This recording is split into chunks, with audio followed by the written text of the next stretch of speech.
Just before this episode, here's how you can get more from Never a Truer Word. If you're listening to this podcast on Spotify, you can subscribe to this channel to get early access to the weekly analysis episodes, video episodes so you can see the statements as I analyse them, and exclusive content too. And if you're here on YouTube, then become a member of the channel to get early access to everything and exclusive content not available anywhere else.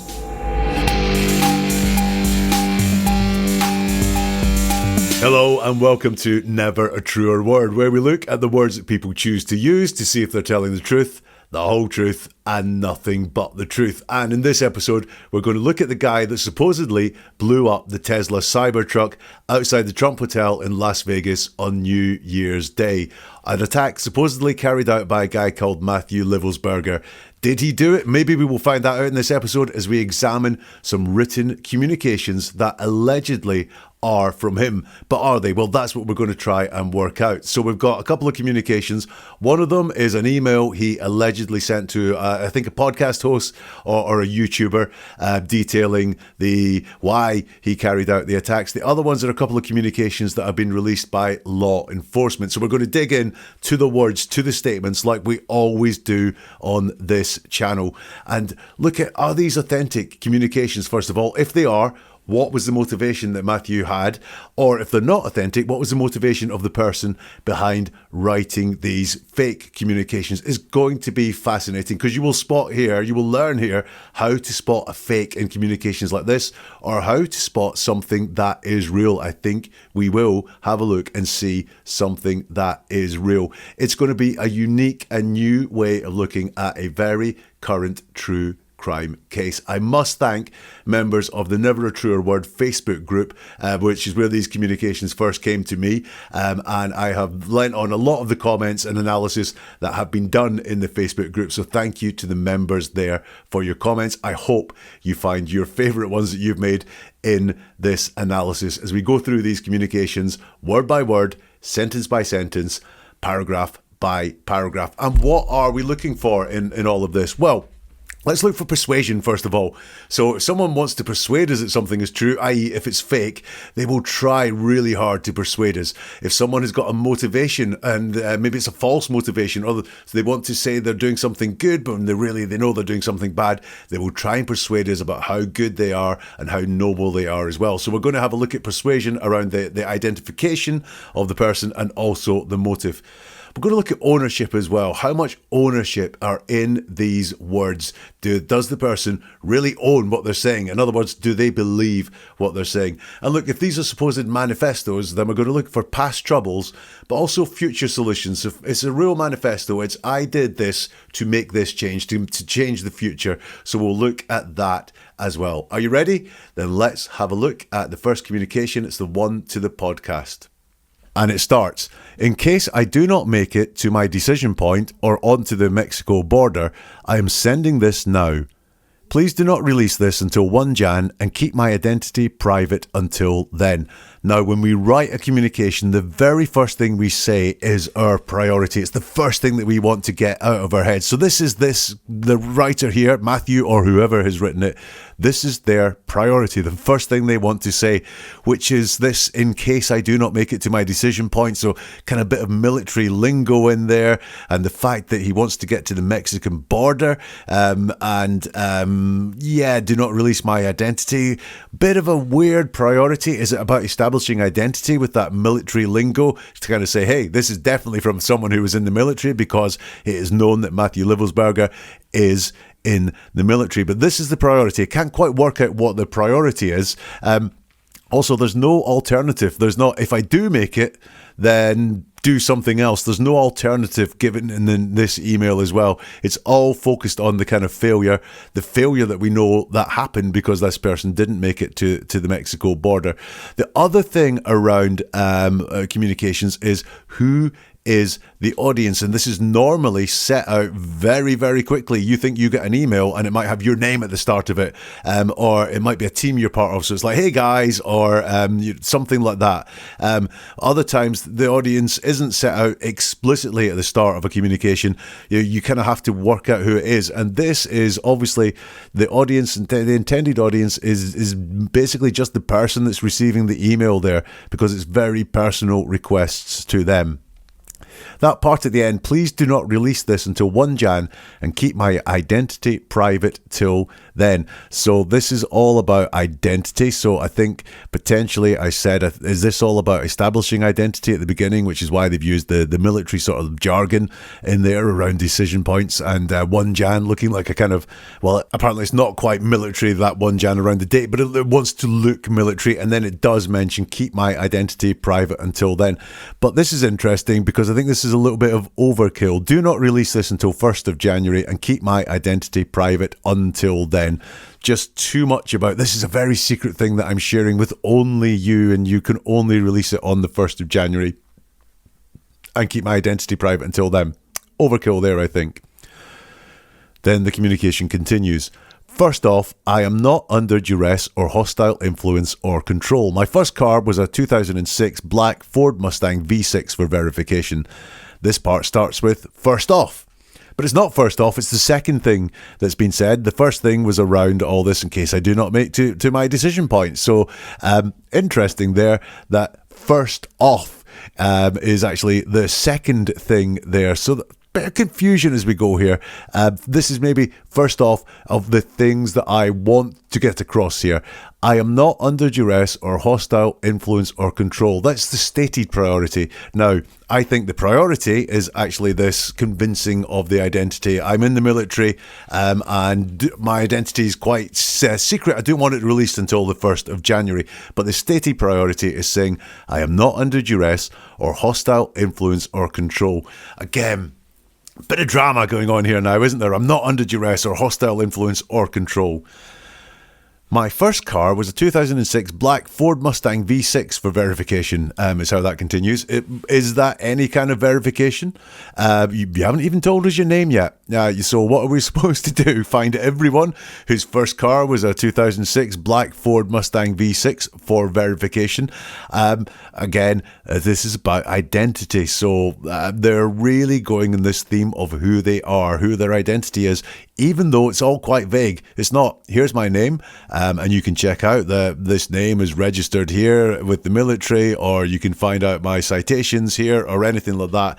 It's all this, my first car was a black Ford Mustang. All a bit strange. Is that really verification?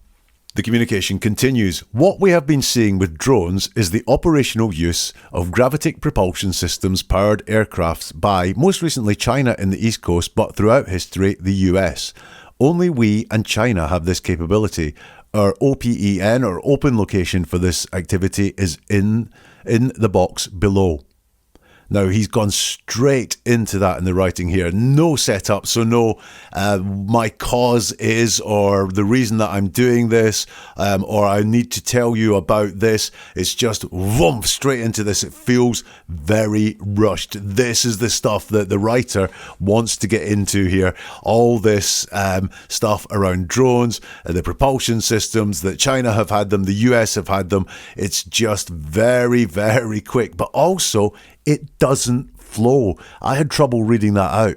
And when you do have trouble reading something out, when something doesn't flow, just listen to it. What we have been seeing with drones is the operational use of gravitic propulsion systems powered aircraft by, most recently, China in the East Coast, but throughout history, the US. Only we and China have this capability. Our open location for this activity is in the box below. It doesn't flow. And when something doesn't flow like that, you have to question, is it authentic?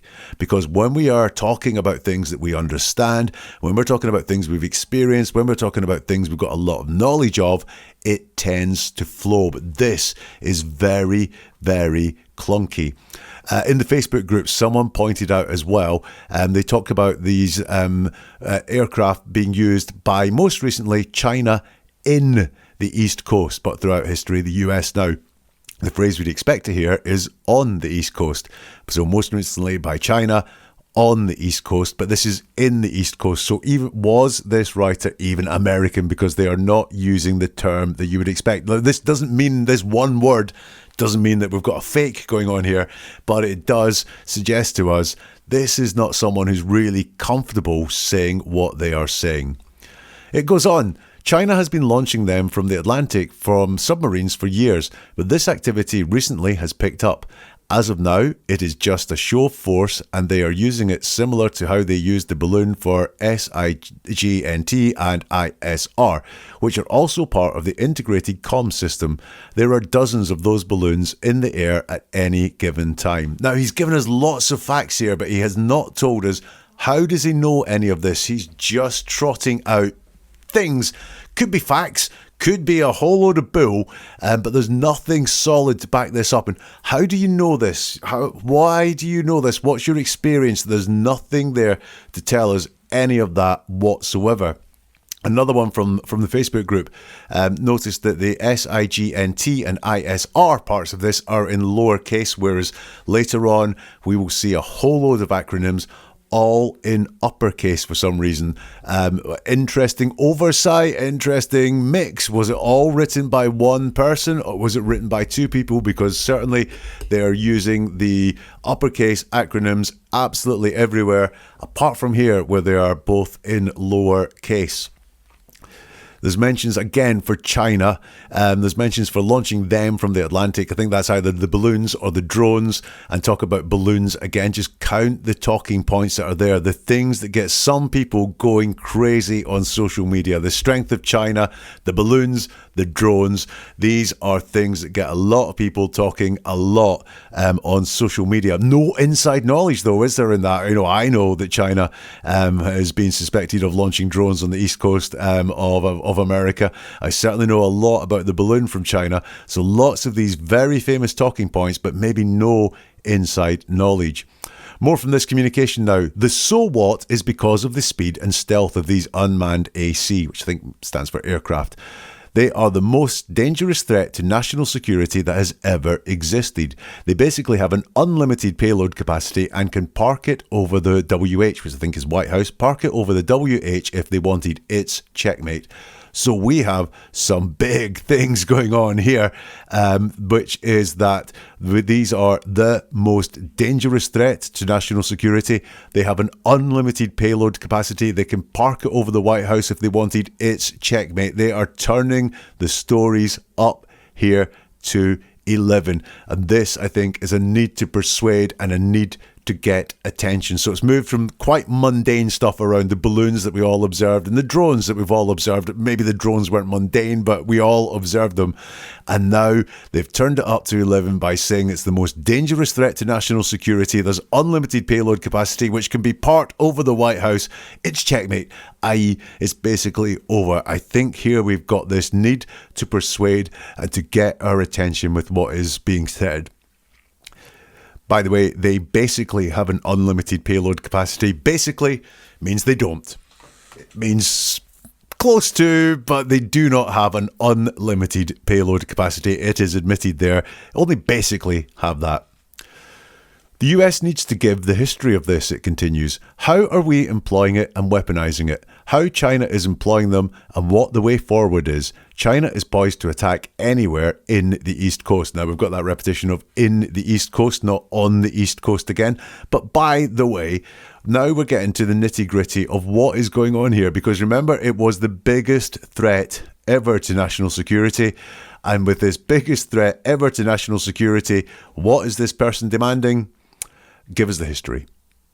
So we've got this huge threat to national security, and the US needs to give the history of this, how we are employing it and weaponizing it, and how China is employing them and what the way forward is. I'm starting to get the vibe now of this is someone who has followed a lot of the drone stories, the balloon stories, maybe even got a bit worried about it. And I'm not going to call this person a conspiracy theorist, because I think there are lots of people interested in this, lots of open-minded people going, what is going on here? There are some crazy people that look at these things as well. But I'm not going to say this person is that. But what they're wanting is the history. This is someone who has paid a lot of attention to a lot of these stories and wants to know what's going on. And their demand is, tell us what's going on. I'm really interested in these drones. I'm really interested in these balloons. Tell us what is going on. Put it this way. This is not why you blow yourself and your Tesla Cybertruck up outside a hotel on New Year's Day just to get some history of drones and balloons. It continues. I've been followed for over a week now from likely Homeland or FBI, and they're looking to move on me and unlikely going to let me cross into Mexico, but won't because they know I am armed and have a massive VBIED. I've been trying to maintain a very visible profile and have kept my phone, and they are definitely digitally tracking me. So, this is a guy who says that he's got all this inside information on the drones in China and where they're coming from and what they're capable of doing and how they all work and the fact that the US does the exact same thing, but can't determine who's following him. It's just likely Homeland or FBI. Really? Credibility is getting a little bit thin on this email now. Also, that they are unlikely going to let me cross into Mexico, but won't, because they know I am armed. So are they unlikely going to let me? So unlikely to let me into Mexico, but won't let me into Mexico. Well, that's even more than unlikely, isn't it? Because they know I am armed and have a massive VBID. Again, it's just not hanging together here. When things don't hang together, is that because it's lies, basically? Lies are hard to tell. Lies are hard to be consistent with our language, exactly like what we've going on there. Are you unlikely to get to Mexico, or are you not going to be allowed into Mexico because you are armed? Also, if you're armed, then that really isn't going to affect Homeland or FBI. They've met armed people before, so I'm not entirely sure what is going on there. Again, this doesn't feel like someone with extensive military knowledge at all. He says, I've been trying to maintain a very visible profile. This is the guy that said, keep my identity private until the 1st of January. So in some ways, he doesn't mind that people know where he is, who he is, even if that is law enforcement.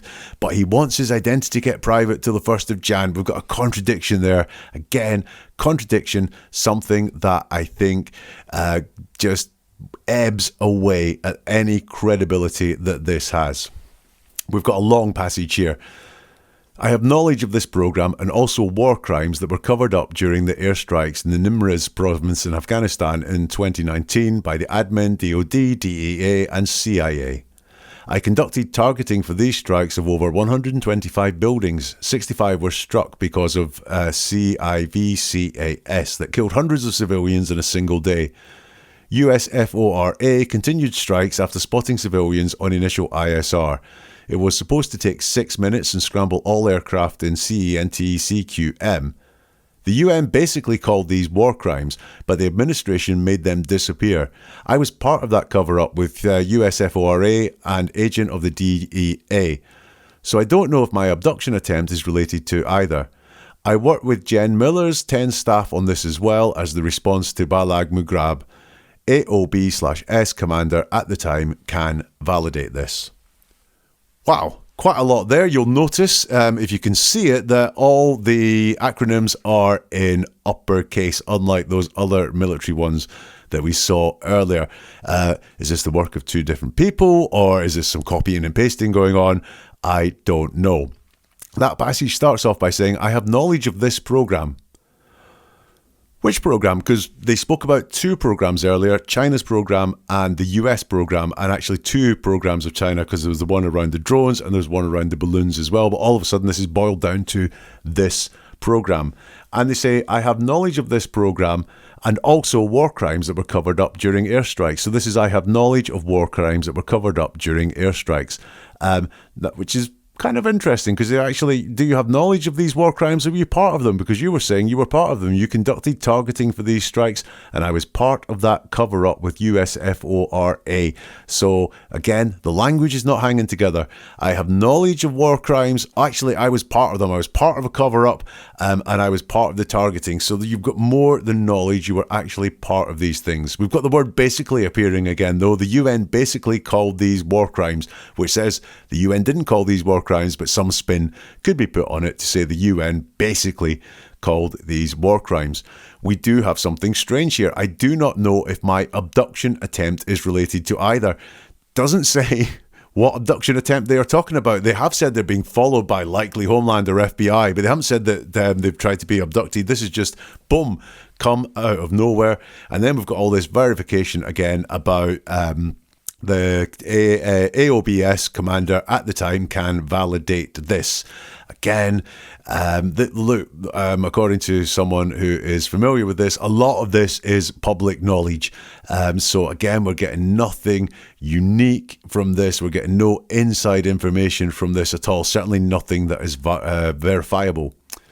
And the communication finishes with, you need to elevate this to the media so we avoid a world war because this is a mutually assured destruction situation. For vetting, my LinkedIn is Matt Berg or Matthew Livelsberger. An active duty 18Z out of my 110, my profile is public. I have an active TSSCI with the USAP access. Lots of acronyms in there. So that's part there starts, you need to elevate this to the media so we avoid a world war because this is a mutually assured destruction situation. How? How does elevating this to the media stop a world war happening? You know, the media have been aware of wars before. The media are aware of lots of things and it hasn't really stopped any of these things happening. So how is this going to stop the war? Again, I've just got this thought that this is the person who thinks they know a lot more about drones and balloons and so on and just really wants to make a bit of a mark for this. The next part. For vetting, my LinkedIn is Matt Berg or Matthew Livelsberger. That's vetting? You're giving a LinkedIn name? You'll notice that the person doesn't even say, I am Matt Berg or I am Matthew Livelsberger. They say, my LinkedIn is this. That's like me writing an email saying that I'm Bill Gates and going, for vetting, my LinkedIn is Bill Gates. This does not prove anything. That is not vetting. But once more, it is all about identity. So that's the first communication, the one that went to the podcast. So where am I at with that one? Well, what I thought was really interesting, and this came from the Facebook group, was the order that the identity is revealed. Instead of coming right out and saying, hey, it's Matthew, it's done like this. It's the first car. It's the military lingo. It's then some of the personal experience that this person says they've had. Then it's their LinkedIn profile, and their name is kind of implicit in the middle of that LinkedIn profile, but they never ever say, I am this person. And the theory being there that they are very, very guarded around saying something that is a lie, because we often all are. They are just throwing things out there to say, hey, I'm that person. What's missing from there? Nothing, not one thing in that whole communication about the specifics of the attack. Nothing about blowing up a Cybertruck, nothing about where it happened, nothing about what the attack was supposed to achieve either. There was lots of, this is what I want to happen, but there was no, I hope I've made my point now by doing this, and what should happen next is, now I've got your attention. Nothing like that whatsoever. So my conclusion on that email sent to the podcast, that it's really, really messy. There's no verifiable info in there whatsoever. There's this identity crisis going on where they really are just trying too hard to persuade us that they are that person. I know that here's my first car, here's some personal experiences, all stuff which could be quite easily found out. And it just goes too large. This unlimited payload over the White House, the world war that is coming there, it's all trying too hard, as I think we'll see when we look at the next communication. And I do want you to notice as well that all of that is focused on the past, bar the fact that they want to find out the history in the future. If that makes any sort of sense whatsoever, it's all focused on the past. So was it him? Was it Matthew Livelsberger that sent that or wrote that? There is not anywhere near enough in there to say it was. In fact, I think there's a lot of indications that it wasn't, that it's someone trying to persuade us that they are him, and a lot of it comes through as inauthentic. So was it him? I'd say on chances it's not him that wrote that. Still to come, we're going to have a look at the communications that were released by law enforcement, some fascinating fascinating things in there. If you are enjoying this, then you might want to check out some more analysis of people that are in the news, including Jay-Z, Diddy. They are all on this channel if you look for extra episodes talking of manifestos. Luigi Mangione, the guy accused of killing the United Healthcare CEO, broke down his manifesto as well. What was really going on with him when he allegedly did that attack. You can find that on this channel as well. If you want more episodes like this, as soon as they drop, then hit subscribe on YouTube or hit follow on Spotify, and you will get them just as soon as a new one comes out. If you want to go even faster than that, you can become a channel member on YouTube or a subscriber on Spotify, and you will get them before anyone else. You'll also get bonus exclusive episodes too. However, this is all coming to you for free, so you are now employed by me as the marketing department. So if you get something from this, then please share it with someone. Let people know what happens here and how we analyze the words that people use to see if they're authentic, to see if they're legit, to see what is going on, as I think you will find out as we go through now to the next part of Matthew Livelsberger's alleged correspondence. Here's one of them in full. Fellow service members, veterans, and all Americans, time to wake up. We are being led by weak and feckless leadership who only serve to enrich themselves. Military and vets move on DC starting now. Militias facilitate and augment this activity. Occupy every major road along Fed buildings and the campus of Fed buildings by the hundreds of thousands.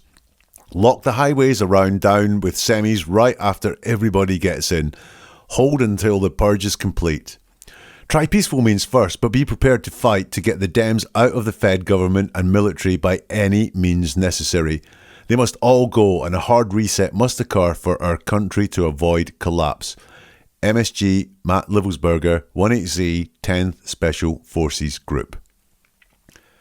Now that feels a lot more authentic to me than the first communication that we looked at. It's much more direct, it's much more straightforward, a lot less jargon as well, trying to persuade us this is someone in the forces. They start off with fellow service members, veterans, and all Americans, time to wake up. So the audience is defined for us. Remember I said very often in an email, for example, the audience is stated at the very beginning. And what we have here is the audience is fellow service members, veterans, and all Americans. And then we have the priority, time to wake up as well, crisp and clear. Unlike that first email where I was looking at it going, well, what is the priority? What are you saying? What is the audience? Who are you talking to? Here, it's very, very clear. Look at the order there. We tend to mention the most important things to us first when we list things. So fellow service members, and notice it's fellow service members as well. So this is some feeling there that this is someone joined with fellow service members. Veterans, so we're staying with the forces, and then all Americans. So this really is him talking to primarily service members, veterans, people who have served or people who serve as well. And by the way, all Americans, the last thing that he mentions. He talks about we once. He says, we are being led by weak and feckless leadership who only serve to enrich themselves. So this is in the present tense. So this was happening and being meant at the time that this was written. We are being led by weak and feckless leadership. We includes the letter writer. We does include the person writing this. So he is saying, I'm very present now. I'm with other people, and we are all being led by weak and feckless leadership. And then the person writing this disappears in the future, as if they knew they weren't going to be around anymore, because the rest of it is notes to these military and vets, to the militias, to the people with semis, and all about getting these people out of the federal buildings. But he is not any part of that. It's addressed to other people. He disappears in the future, consistent with what happened, blowing himself up inside a truck outside that hotel. This is, like I said, it's very straightforward. It's not coded. There's just no coding in there. There's no great jargon in there to try and persuade us that this is someone from the 10th Special Forces Group. They actually just say 10th Special Forces Group instead of 1-SB or whatever else was in the other one. And it's not vague at all. It's very clear from that, and it flows as well, but it's very clear from that what the person who wrote this wants at the very least. And it doesn't over-explain. It's very simple about what needs to be done and what the problem is. The problem is we are being led by weak and feckless leadership who only serve to enrich themselves. It doesn't over-explain what the problem is. It states it in big, broad terms. And another little bit of consistency that's there is that it starts off by saying we are being led by weak and feckless leadership. And then towards the end, when it talks about getting rid of the Dems, they must all go and a hard reset must occur. So there's the difference here. Things are weak right now and they want something hard later on. There's another communication which is very much in the same vein. And it starts, we are the United States of America, the best country people ever to exist. But right now we are terminally ill and headed towards collapse. We are crumbling because of a lack of self-respect, morals, or it does say morals, but I think it's morals, and respect for others. Greed and gluttony has consumed us. The top 1% decided long ago they weren't going to bring everyone else with them. You are cattle to them. So we've got the writer here, Matthew supposedly, really joined in with all the people because they're using the joint pronoun we here. We are the United States of America. Right now, we are terminally ill. We are crumbling. So this is someone who really feels that they are feeling these issues right now. The last one talking about these drones, it was all almost conceptual. They were up in the sky. They were all in the East Coast and so on. Whereas this is someone talking from a much more personal point of view right now. But there's a lot of despair I can see here. They talk about right now we are terminally ill and headed towards collapse. We are crumbling because of a lack of self-respect, morals, and respect for others. Look at, again, the ordering in that list. So the most important thing is likely to be first, which is the lack of self-respect. The lack of morals comes next. The lack of respect for others comes at the end. So he is saying we are crumbling because of lack of self-respect. So he's joining himself into that. Does this person have a lack of self-respect, regard for themselves? I think we might find that as we go on through the rest of this email or this missive. They say greed and gluttony has consumed us, which is a really nice analogy of greed consuming us. But it's the first mention of a kind of health concern that we will see throughout the rest of this writing. He does set himself apart from everyone at the very end of that section. So while it is we are the United States of America, we are terminally ill, and we are crumbling because lack of self-respect, it finishes with the top 1% decided long ago they weren't going to bring everyone else with them. You are cattle to them. Not we. He doesn't join himself in at that point. He sees himself as apart from the cattle, maybe above the cattle, because he's not he's not saying we are cattle. He is saying you are cattle to them. It continues.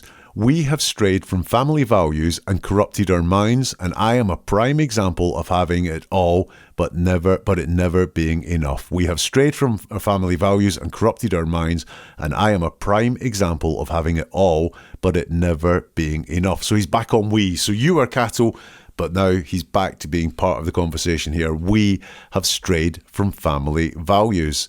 Now that's an interesting one, because what he's saying there is he has strayed from family values because he is part of we, and he does say and own it because he's gone back to talking about himself. In fact, it's the first time he's talked about himself. I am a prime example. So again, we've strayed from family values. I am a prime example. And then he talks about a prime example of having it all, but it never being enough. And I've got an interesting part there, which is the difference between having it all and never being enough. Two different things. So it's not, I'm a prime example of having it all, but never having enough. It never being enough. So having is about ownership. It's about a number that you can count almost, but being enough is much more emotional. That's much more about feeling. When he talks about all of this, we have strayed from family values, and he's part of we, corrupted our minds, and again it's we have corrupted our minds, so he's part of that. And then he says I, so he's really talking about himself here, and he's signaling he's talking about himself here. I am a prime example of having it all, but it never being enough. Has he let down his family? Does he feel like he's let down his family? Has he done something that's against the family values that he's talking about there? Is that playing on his mind? He continues, a lot of us are just sitting around waiting to die. No sunlight, no steps, no fresh air, no hope. Our children are addicted to screens by the age of 2. We are filling our bodies with processed foods. So he's back to talking about all of us, but he includes himself there. So it's a lot of us are just sitting around waiting to die. No sunlight, no steps, no fresh air, no hope. Our children, so again, part of him, are addicted to screens by the age of 2.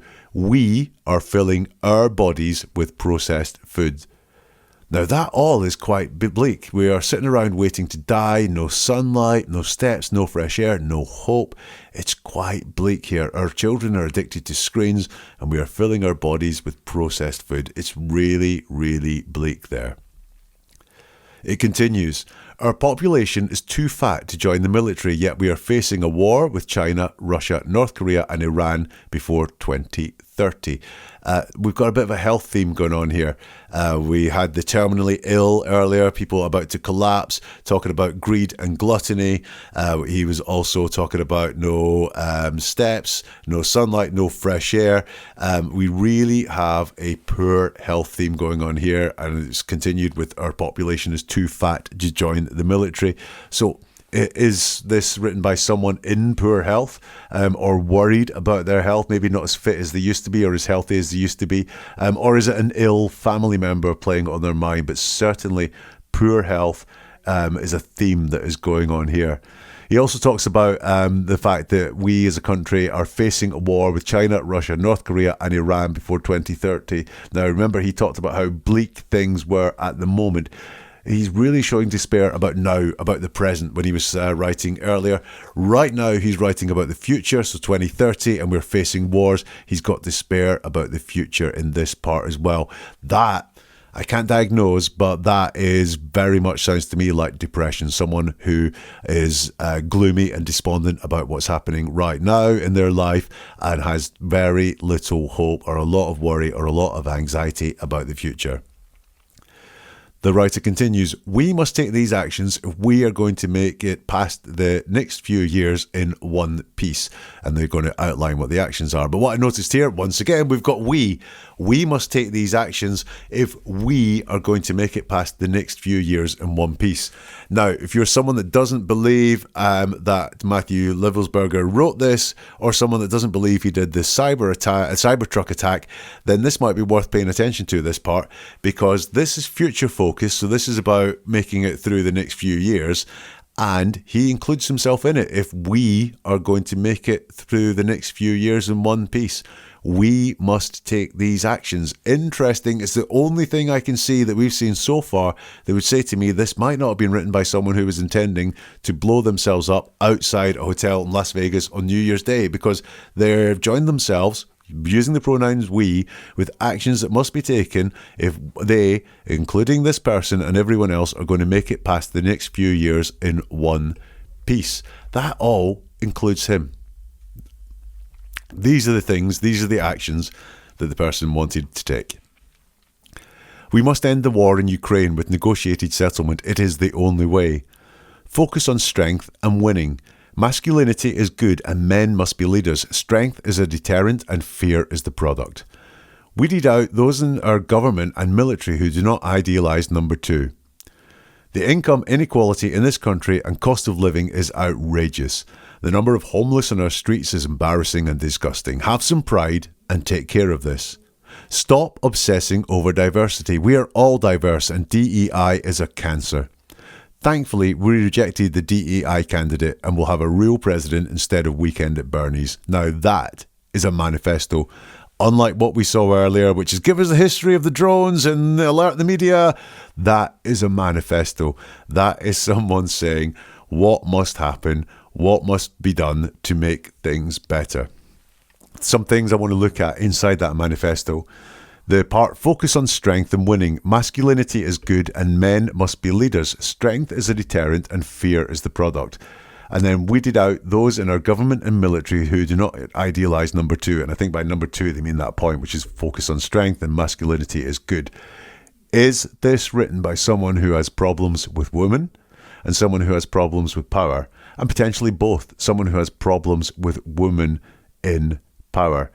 Could be someone who just feels their place in the world is knocked off kilter, or where they thought they were in the world because they were male, or maybe has a woman in power above them in the military, or Kamala Harris was obviously running for president, so did they think a woman should not be president? Is that something that's knocked him off kilter as well? But potentially this is written by someone who has problems with women, problems with power, or problems with both together. The next part, the income inequality in this country and cost of living is outrageous. The number of homeless on our street is embarrassing and disgusting. Have some pride and take care of this. Very heartfelt that. Is this someone with money worries as well? Are they finding the cost of living outrageous or really tough? Do they find the income equality? They're serving their country and they're working bloody hard abroad on very dangerous things and maybe not getting quite as much money as someone who's developing a bit of software in San Francisco, but they're calling it embarrassing and disgusting. Have some pride and take care of this. Again, is this someone with money worries? Real potentially could be. We'll notice, by the way, the bad health theme continues running when they talk about diversity, equality and inclusion as being a cancer. So we've had terminally ill earlier and we've had cancer as well come up. So that bad health theme continues. What I did find a little bit interesting was they talk about the hope that or thankfulness that we will have a real president. So that's President Trump, who, as far as I know, and I'm not massively political, but I think is someone that would be focusing on a lot of these things in the manifesto. Masculinity is being good, strength is a deterrent, the cost of living is outrageous, stop obsessing over diversity, all feel very much like things that President Trump has said he would have on his priorities as soon as he becomes president. So interesting that they seem to be worried about a lot of these things, but then thankful we will have a real president who will take care of some of those things, but that doesn't seem to have stopped them worrying about them at all, does it? It continues. We must move on from the culture of weakness and self-enrichment perpetuated by our senior political and military leaders. We are done with the blatant corruption. Our soldiers are done fighting wars without end states or clear objectives. So we're back using these joint pronouns. We must move on from the culture of weakness. We are done with the blatant corruption and our soldiers are done fighting. So again, joining himself up with all the American people here. We must move on from the culture of weakness. This is a real theme that goes through this. Weakness and strength is good, and masculinity is good, but this is all not really about being strong if you analyse the wording. It's about moving away from weakness. So is this someone who is feeling weak when they are talking about this and talking about how strength is good and they want to move towards strength? The missive continues, this was not a terrorist attack, it was a wake-up call. Americans only pay attention to spectacles and violence. What better way to get my point across than a stunt with fireworks and explosives? So here we have attack specifics, something that I said was missing out in that first email to the podcast. So there was nothing in there whatsoever that dealt specifically with the attack. Here we start to have attack specifics, not specifics in about when it happened or where it happened, but it was fireworks and explosives that blew up the Cybertruck. So we do have some attack specifics there, and not done in a really forced way or an overly persuasive way. It's quite factual. It's a stunt with fireworks and explosives. Stunt. Interesting. Stunts are things that tend not to kill people. They tend to get a lot of attention, which is what fireworks and explosives do. And they've called it a stunt there. Did they intend to die in it? Would be my point there, because they are a little bit future focused, and they have also called it a stunt, not a terrorist attack. This part interested me. Americans only pay attention to spectacles and violence, i.e. you're dumb. You're not paying any attention, Americans. You're too busy sitting there just watching TV mindlessly. And we need to get your attention. That we have to do that with spectacles and violence. It's contradictory to the way this opened up, which was, we are the United States of America, the best country people to ever exist. But you only pay attention to spectacles and violence. You're not paying attention to anywhere near enough, as this letter writer would have it. Then we've got a very interesting passage. Why did I personally do it now? I needed to cleanse my mind of the brothers I've lost and relieve myself of the burden of the lives I've took. So all the we's, all the ours, all the us, they're all gone there. And this is very, very personal. Why did I personally do it now? I needed to cleanse my mind of the brothers I've lost and relieve myself of the burden of the lives I took. It's very personal, and it's very far away from the politics chat that we have been having in the rest of this. It's very, very at the core, I believe, of what is going on in the mind of the person that wrote this, because it is very personal. There's none of these political talking points that are going on, none of this caring for the rest of the country that's been going on. It's all about some very personal things that would be very large in the mind of the person who has lost a lot of brothers and feels a burden for the lives that they took. And it finishes: consider this last sunset of 24 and my actions the end of our sickness and a new chapter of health for our people. Rally around Trump, Musk, Kennedy, and ride this wave to the highest hegemony for all Americans. We are second to none. And it finishes with the familiar theme: sickness and health. Consider this last sunset of 24 and my actions the end of our sickness and a new chapter of health for our people. So it's very consistent all the way through. So let's look at the differences that we have in those two bits of communication. So the email to the podcaster, and then I've called these missives that law enforcement released because I don't really know if they were emails, documents, notes, whatever they were. The differences between the two of them, because I hope you can see that one and the other, they're all very, very different. So that second lot, there's a very clear call to action. I can still remember what it is they wanted the service members and the vets to do in the first part. And I still remember everything that was wrong with the country from the second part of the missive that law enforcement released.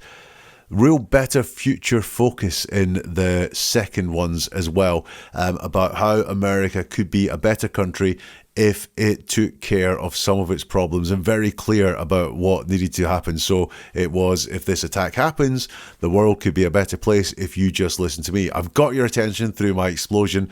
Now listen to what I've got to say, and I can tell you how to make America a better place. Lot more future focus. All the internal thoughts that we looked at in this episode are in those second batch of writing, all about how he feels about his country and all about how he feels about himself and what is going on with himself. The second one also mentions the incident. It mentions the attack on Las Vegas on New Year's Day.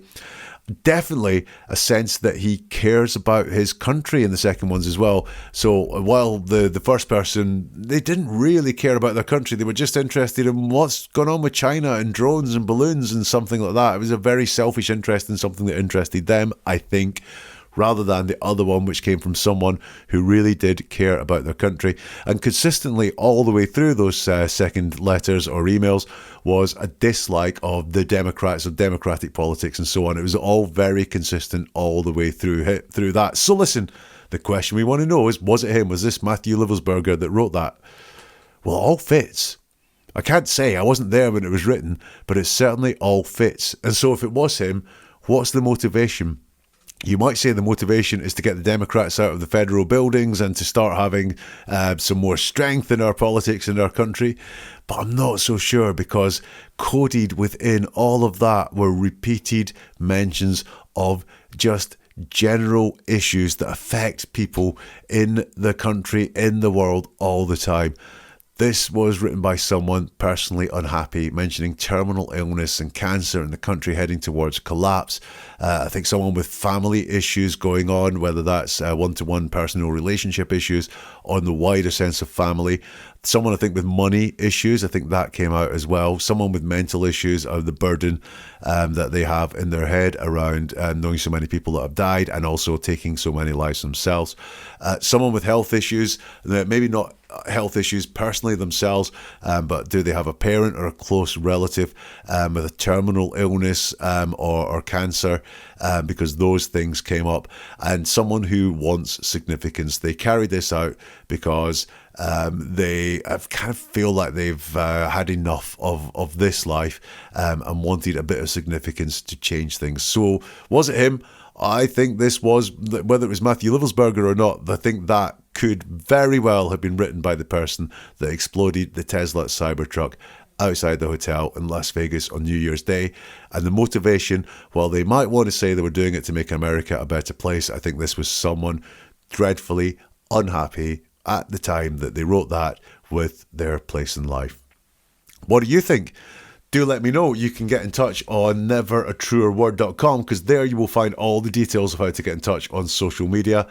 You'll also find more episodes like this if you want to get them on podcast or video format around the analysing the words of people in the news. And you can sign up for the newsletter as well. And also I've mentioned the Facebook group who helped out a lot with this analysis.